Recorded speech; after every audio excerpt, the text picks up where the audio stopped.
Hey everybody, Andy's guitar chart videos here. Um, the videos are free, I guess, but if I do sell anything on a CD that has the charts are very important. If I can fit the videos on in their entirety, that I will do, or selected videos. So that work has yet to be done. Fear not, I have a master's in computer engineering. What does that mean? Well, at the very least, it means I've kept computers for the past 20 years. And, I mean, computers have changed over time. And this is a nice, refreshing way to use computers to have fun and look at, it looks like almost like the old computer games, and stuff like that. This is a good opportunity. Sorry, you have to look as if you were looking from my keyboard. I tried putting the webcam on top of the piano and it had some interference, so it's going to be a little while before we get the webcam up top where you can see things. So you have to put up with my neck, check up from the neck up kind of thing. But anyway, let's focus on what I want to do with today's lesson. All right, now before I zoom in, what it is my wife's gone to the St. Patrick's Day event at the church. It's a 3-day thing.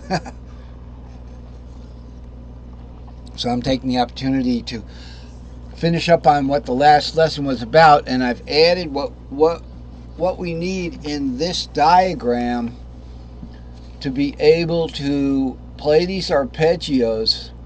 This is a six fretboard representation. Okay, as soon as I get ready to play, now I gotta talk and mouse. Root, first inversion and second inversion. Okay, and I'm just going to tune up here. I just want to make sure I'm in tune. If I put this capo on, it's on the low E where you have your guitar tuned usually.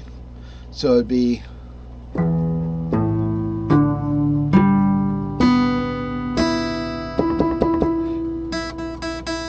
sometimes if you have trouble tuning a guitar, I find that what you can do is play a little like Diddy in that key, and then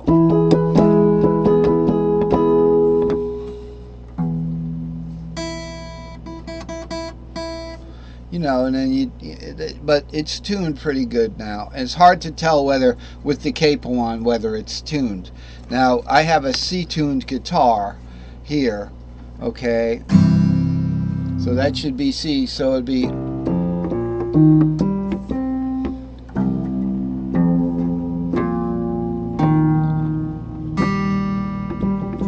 that sounds a little.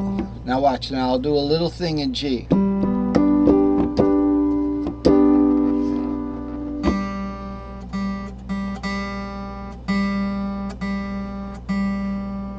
You see, you do a little thing on the piano and then you do the string, and it's a little bit more than just tone matching.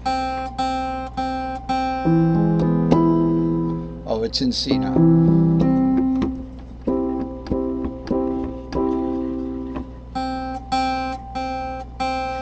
Well, there you go.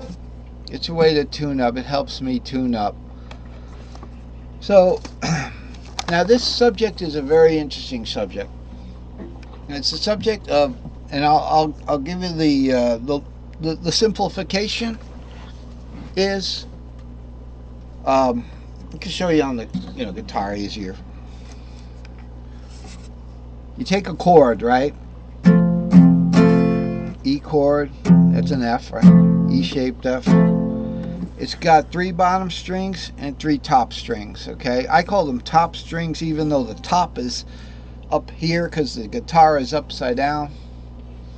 So if you wanted to play something and you wanted to write the letters on the keys or something, you would make them so you can look at them and read them, but someone looking at them would see it as upside down because they're not looking at it from the same angle. So I call these the low strings, even though they're physically higher than the other ones.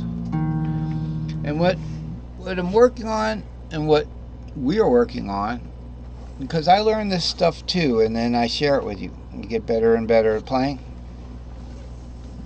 The bottom 3 strings, we play one chord. The top 3 strings play a different chord, but which chord would we decide to play? Okay, so it'd be, if I go, and then I go to a B flat, trying to get this last one here. Sometimes my tapes get in the way, but I think it's just my fingers. So it's like, and then that's the top 3 strings. Now you don't get a full 3-fingered A-shaped B flat there unless you hit the 3rd string from the bottom or the 4th string from the top. So what does it mean? Why would we want to split a chord like that? Well, if I'm playing, say, a I don't know, an A minor up here,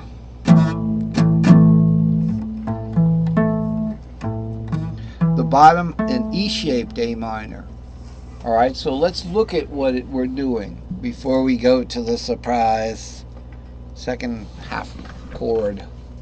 So let's find an E-shaped 6 A minor. There is something going on out there that sounds like it's just constant, but it's there, but it's not there.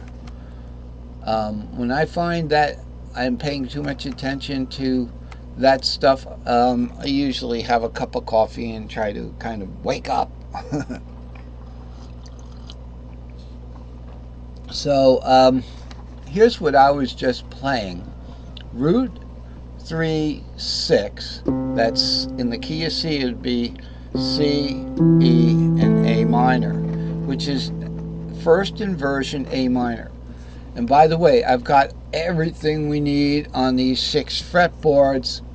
Okay, I don't want to zoom out right now and show you them, but we have all 3 inversions of all the majors and all the minors, and we have 3 fretboards which have 2, and including the Locrian, 2 of the modes only on those fretboards. Okay, so for instance here it says, you can see a little bit of Ionian and Dorian. So these are all the in a reasonable amount of this fretboard. If you see a 3 here on my lessons these days, it means the E, the low E. So this would be the first C box here, right? In the cage system. I'm becoming like a caged expert. Has nothing to do with me raising chickens and not knowing where to put them. So that would be the low E right there, and this would be the G. Now I have it written in red on my, this is my colored piano notes keyboard, a fretboard.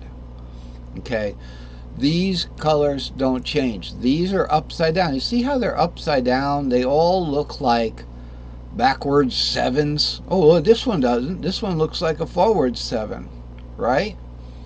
But what I see from here is this, okay, which is the piano looking keys. It looks kind of like a piano. You see the yellow and the white one right there? That's C and F. They were all white at first, and I got a little confused with it. I was like, wait a minute, I can't tell one from the other. Oh wait, I'll do it just the way I do it on piano. Okay, there's three accidentals, then two, then three, then two.